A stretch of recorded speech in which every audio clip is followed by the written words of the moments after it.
Kia Sportage 2022 model. Hindi gumagana yung blind spot niya.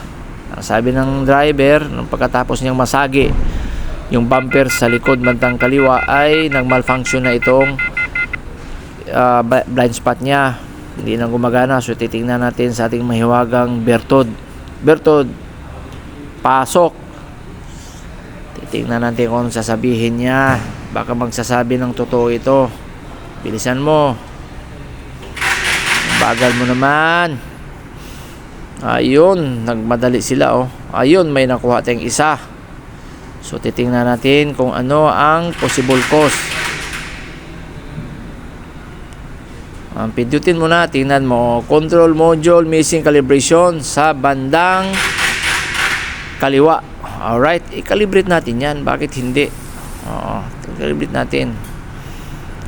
Alright. Ayun na magbasa niyan kasi malabo ang mata ko.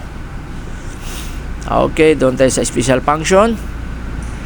Bilis, ang tagal. Alright. Okay, radar calibration, pasok. Ang tagal naman.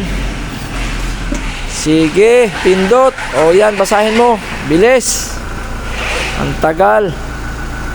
Sige na, pindot na. Okay. Okay, i-calibrate mo na. Ang bilis.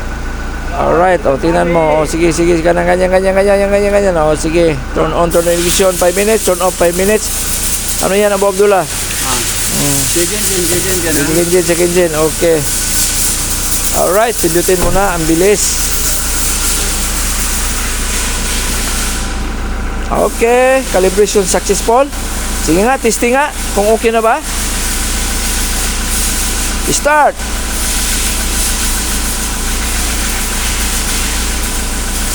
Ayun, nawala na ang indicator, ang message. Alright, successful daw. Okay. Tingnan natin guys, tingnan natin sa likod nung pagkatapos niyang masagi. Ayan, kunti lang naman.